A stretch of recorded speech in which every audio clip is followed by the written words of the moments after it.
Welcome up. Thank you. My name is Alex Tidgård. I'm a licensed psychologist with a background in psychometric testing. And I'm here to talk to you about, wait, I need to,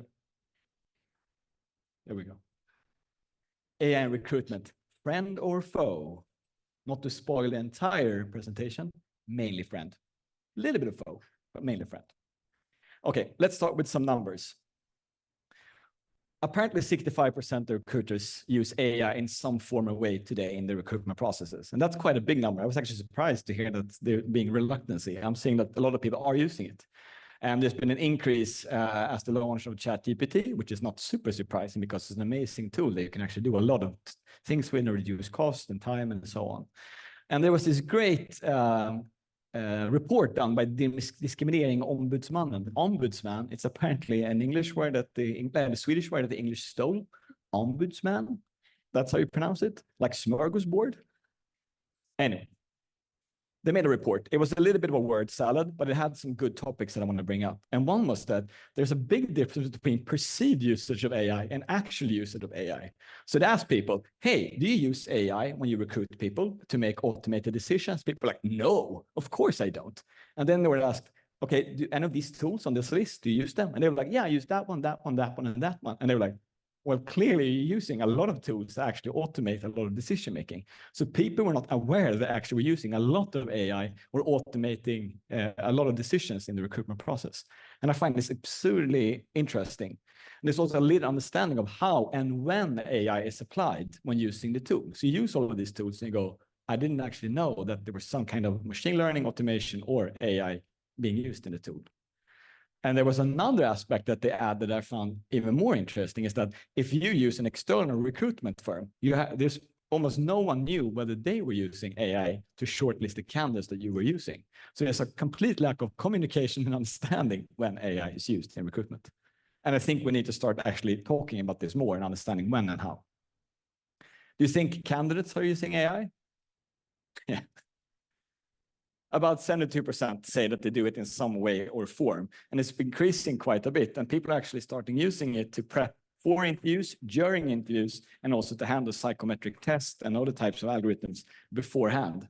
And so 25% are already using it. So what we're ending up with is sort of like this Tom and Jerry situation where we have, like a cat and mouse chase. And then there's a lot of questions like, how should we handle this? As a TA community, HR community, like, what should we do about this? Should we deep dive even harder into AI? Should we ban AI in recruitment? Should we start monitoring to reduce cheating? Probably not. Those are all really bad and awful ideas. But I think we need to start thinking about how we can handle the current situation and about how we can use AI and leverage it, but also candidates can start using it. For example, like using case studies where you actually encourage the candidate to use AI to prep for the case. That's one way of doing it. I don't have any answers. I'm going to throw up a lot of balls for the panel to pick up later on. So AI is here to stay, but are we ready? I'm going to be super critical of AI. I'm so sorry. I'm going to be the biggest downer here today, but then I'm going to talk about the positive aspects. But the thing is that there are a lot of things where you start using tools without maybe scrutinizing and thinking about it. And I was thinking, like, should I even have this slide? It's the most boring take about AI. It's like, yeah, the data that we use is bad, shit in, shit out. But I think we still need to like sort of have it.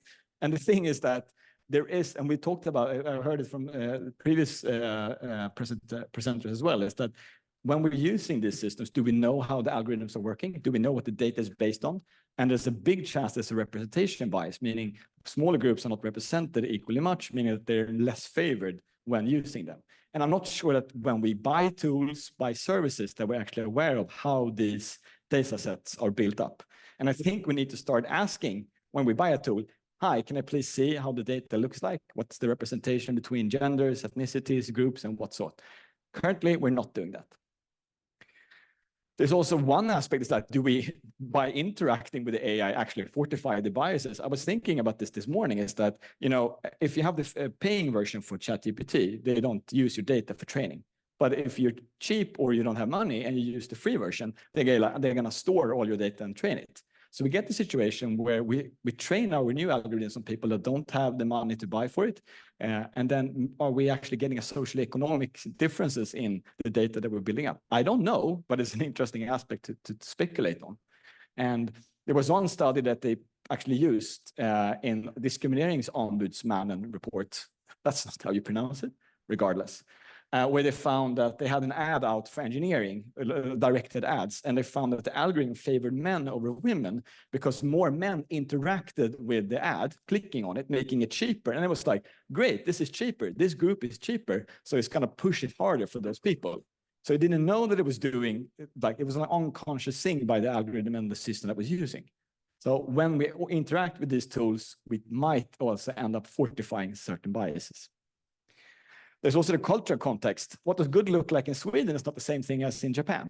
Like the way you present yourself in a resume or in an interview, right? The way that you sort of focus on different aspects of your experience and your knowledge.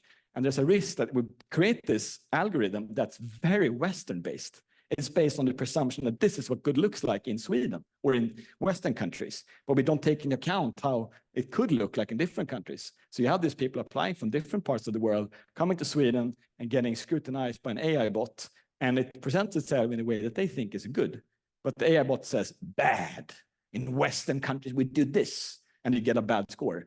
And we don't maybe not know, like, that's a question for the audience later on, like, how is that taken into account when creating these algorithms? I have no idea. I should know because I love AI, but like, is that taken into account? And like, do we ask these questions to producers of AI tools? We should. There's also a lack of transparency sort of versus corporate secrets. There's always this problem with like, I have the secret sauce for like how we do things. We have got a lot of data, and we have all of this information. I don't want to show it to the people, right? I don't want people being able to copying my code and my source code. But at the same time, we have the Discrimination Act and also the AI Act coming up, where it's like, you need to be able to explain your decision. Can you open up the algorithm and say, the reason you got an 80% score is based on X, Y, and Z. And you can say to the candidate, yes, you got this score because of this. Some tools are really good at this, some are really bad. And they're also a problem that we need to think about when doing this, that we need to ask the providers, like, how does the algorithm work? The last one that I want to mention, Jesus, there's so much criticism. Sorry. It's the automation bias, where you uncritically accept the outcome of an AI as something neutral, objective, and value-free. So you get a score from a candidate that's been scrutinized by an AI bot saying 80% great, moving on, 70% bad, go away. And you get a summary of a CV and go, perfect, that's the summary, I take that as face value. That's how a lot of people are using AI tools today. But the thing that we're sort of lacking is the technical implementation is easy. An API key or a trigger system in whatever you're using, super easy. The human implementation is what we're lacking and not discussing enough. When you're buying a tool that sometimes automates decisions for you, how will your TA team handle the data that gets out? Will you make sure that the summary was correct of the CV? How will you do? I think that we need to start, like, before we start buying tools, just left and right, we need to have a policy in place on how will we treat the data that's spit out from the AI. Is AI bad? No. I've been so critical of it. I'm just saying we need to think about these things when buying stuff.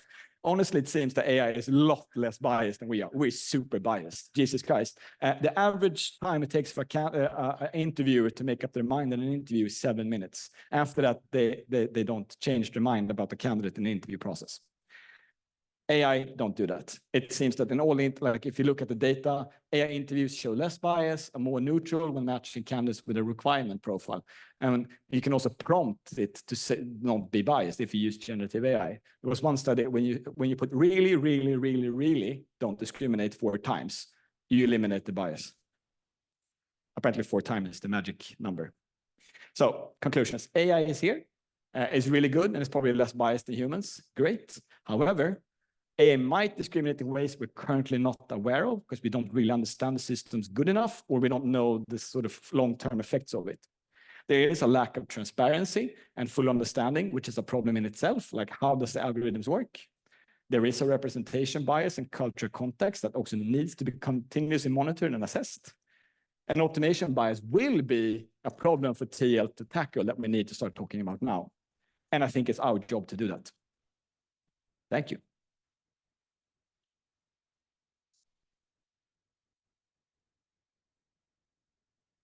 Thank you, Thank Alex. you. That was really insightful and very critical. Yes. Yes. Sorry. Yeah, no, I mean, I like to hear it. It's good. We need to be critical too. Yeah. Any questions for Alex in the room or online? Let's see. There we go.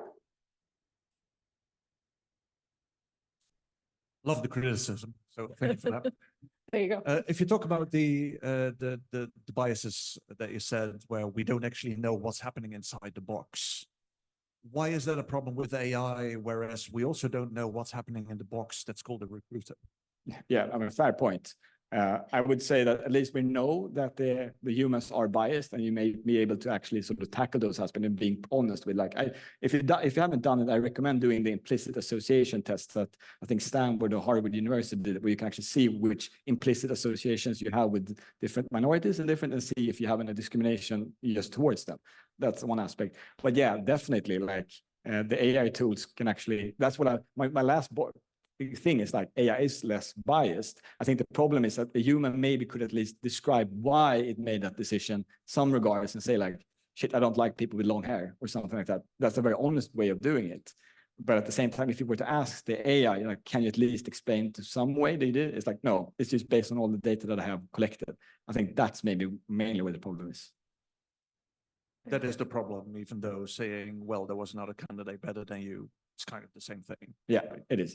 I'm taking this stance, but I really do agree with you. But I'm being critical. Yeah. Okay. Keep being critical. Any other questions? And yes, we have one there. You can. Yes, there we go.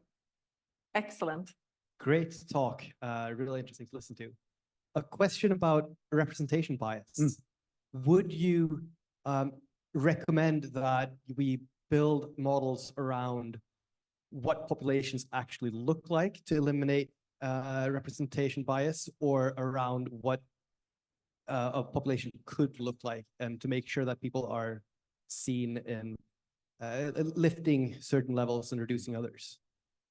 I think the main thing is transparency. I'm not answering a question, but like being transparent about where does the data come from, and at least being able to show some kind of graph of this is where it's represented. Like if you look at ChatGPT, it's based a lot on, they take all the data from Reddit, which is like an online forum with a lot of 30-year-old white men. That's where the data comes from. Do you know that? So I think my more encouragement is like being able to know where the data comes from and seeing it visually. But that's not to answer your question. But it's a very good answer. Thank you. Yeah. Thank you. Any questions online, Sarah? Yes. Nothing. So clear. So clear. Good job. Good job. All right. Thank you so much.